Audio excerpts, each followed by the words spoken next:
You're listening to the Infinite Banking Mastery Podcast. Did you know that you could build a tax-free pool of wealth that's liquid and accessible all your life while building your retirement nest egg? Gain full control of your financial future and stop relying on the government and banks. The wealthy have already discovered this wealth-building secret. Now it's your turn to get financially secure without following the conventional wisdom that keeps you in debt to banks. Now here's your host, Valerie LaRocque. Hello, and welcome to the Infinite Banking Mastery Podcast once again. Thank you for being here. Thank you for listening in. You are much appreciated. Today, I wanted to talk about a risk that can derail your plan. And I'm not just talking about your infinite banking plan. I'm talking about any plan, even tomorrow's afternoon lunch plans. And that is a disability. Now, when people hear the word disability, they often think, oh, that means I got hit in a car wreck or something and I'm hospitalized. Something terrible happened, a tragedy of some sort, which could cause you to have a disability that would qualify you to receive benefits from a disability plan. But when I refer to the importance of having disability coverage, I'm talking about having protection for anything in the world that could cause you to become too hurt or too sick to work. Did you know that the number one cause of bankruptcy is medical debt? The number one cause of bankruptcy in the US is medical debt. Because when something happens, cancer or some catastrophic illness, it is so expensive, as I'm sure you know from just talking to the people in your life who have dealt with these things. The cost is astronomical when you get really, truly sick. And so how long would you be able to go without your income? A few weeks, maybe? A few months? But what about a year or 5 years? That is going to be really hard to get through for most people. What if you were to have some sort of stroke that caused you to be unable to speak or remember how to read or write? This has happened to people I know, and it takes a long time. Sometimes that rehab takes a very long time to be able to get that ability to write and read back. And that whole time, you may not have any income coming in. Even a young family member in my extended family in her 40s had a stroke. It was so unexpected. Nobody could believe it. Very healthy woman who's just seems completely fine, all of a sudden has this stroke. So you just never really know what could happen and when. People often think that their greatest asset is their home or maybe their business. But two of your most valuable assets are actually time and your ability to earn an income. You wouldn't even have that home or that business without your ability to earn an income. That is one of your most valuable assets. And so most of us, of course, we wouldn't think of driving a car without car insurance or having a home without property insurance or insuring even our valuable jewelry like diamonds or wedding rings. We all would want to have health insurance. Everybody, of course, wants to have good health insurance, because we don't want to have to be caught in a situation where we have some very expensive medical. But for some reason, many people don't consider or don't think it's needed or simply don't want to cover the hundreds of thousands of dollars or maybe millions of dollars that are yet to be earned before retirement happens. Picture a bunch of building blocks. And on these blocks, there's different words on each one of them. One says medical, one says utilities, one says food, one says auto, education, home, insurance, clothes, retirement. All these blocks have these different words on them. And there's also blocks that you can put together that will spell the word income. Now, none of those blocks with the different words on them are going to happen until you have that layer of income first.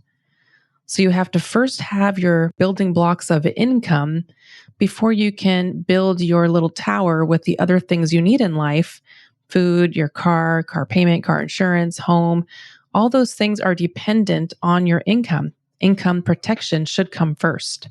Whether people say it out loud or not, it seems that many people are thinking, well, it won't happen to me. It's not going to happen to me. Well, it certainly could happen to you, unfortunately. In fact, right now, every 1 second, somebody becomes disabled. Every 1 second. That is crazy.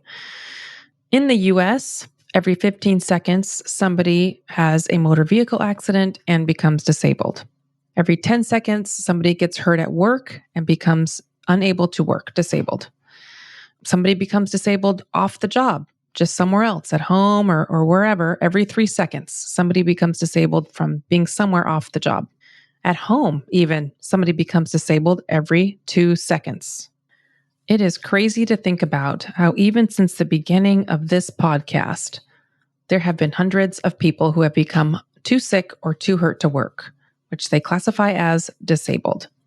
In 2021, 62 million injuries resulted in over $1.2 billion in cost. And there we have it, the medical cost that's causing bankruptcy all over the nation. By the way, I did get those statistics from the National Safety Council, Injury Facts. That was the source. If we just take a look at a few examples of what it looks like or what is at risk by not having long-term disability coverage, a 35-year-old who makes $100,000 a year has the earning potential of $3.2 million by the age of 67. So that is the asset that needs to be protected, the $3.2 million. If you had a $3.2 million yacht, you would definitely cover that. Or for a 40-year-old earning $200,000, that person has $5.4 million at risk. That's what that person would earn if working till age 67. A 60-year-old making $250,000 working to age 67 would be able to earn $1,750,000. That is a pretty large asset that I believe should be protected. Your income is what's supporting everything in your life. It's the only way you can do every single thing in your life is to have that income. And so it's definitely something important, something to look at protecting. And these numbers that I just gave didn't include potential raises. Of course, people as they age will make more money. It doesn't include that, which would just make it even higher. Your number would be even higher that you would need to protect. Oftentimes, people have coverage at work, and then you might have coverage at work and be thinking, well, I already got that covered. I am good. I don't need any additional coverage. I would just encourage you to look into that, to actually request what your coverage is. A lot of times it might be only short-term disability that you're covered for and not long-term. Short-term would only cover for a short period of time. And so that long-term is if you were to have an illness that lasted and caused you to be unable to work for a long time. So it's important for you to find out what your coverage is and if there are any gaps in that coverage, because you usually won't have the maximum amount of coverage that you are eligible for with just your work group plan. It's usually under, and it's usually taxable. And so if you were to need that benefit, it would be taxable to you. You would receive less funds than what you think you're receiving because you'd have to pay taxes. And so you'd be living off of maybe 40 to 50% of the income you're used to bringing home. The reason I wanted to go over this today and just talk about it is because having an unexpected and sudden tragedy or sickness enter your life that would cause you to be unable to work is definitely something that could derail your retirement plan, your plan to fund a whole life policy for an infinite banking concept, or any retirement plan. This is one thing that will definitely cause you to deplete all of your accounts if you do not have enough money to get by. Oftentimes when you become disabled and you're no longer working, so you don't have your health insurance anymore, and now that's going to be very expensive in order to continue during a time when you definitely need it because you are sick or hurt. You need to have your medical coverage. So now a huge chunk of your massively reduced income will be going towards medical insurance in order to reduce the costs of all the other astronomical things you're going to have to pay for with your medical needs.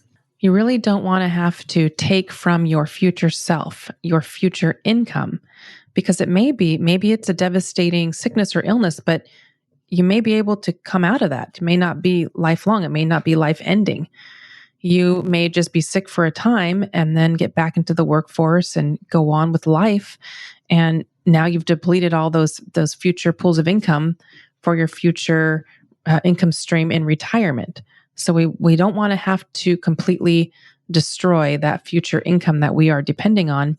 And an illness like this, something that causes you to become too sick or hurt to work, may still not be enough to trigger a rider inside of your policy, your whole life policy, to pay out. Because I know I've gone over before how there are some awesome benefits inside of the policy where you can access if you were to have a long-term care need. That's different than long-term disability.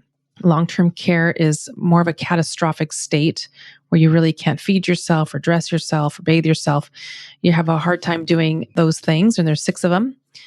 And so it may not be something that causes you to be unable to do 2 out of the 6 activities of daily living. So you may not be able to activate that rider.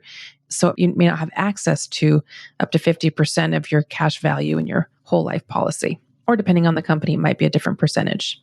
And I just want to be clear as well that having a policy that would protect you and bring you income on a monthly basis, tax-free, if you were to become too sick or too hurt to work, is a disability policy, a long-term disability policy, and that is different than a whole life insurance contract. That is its own standalone contract, a completely different thing.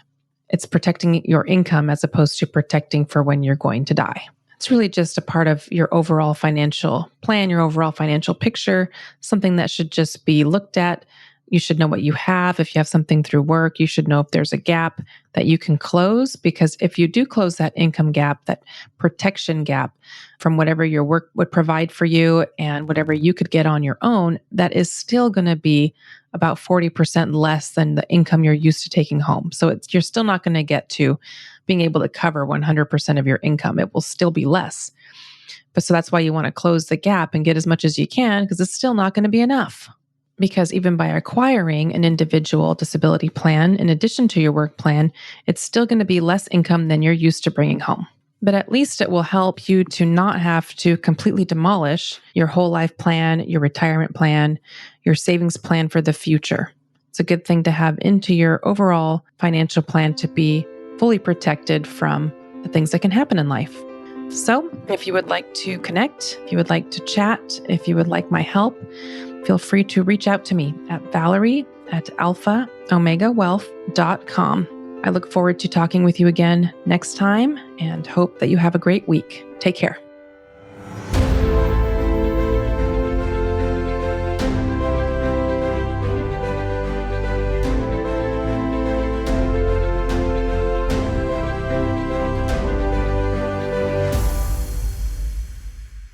This is the podcastfactory.com.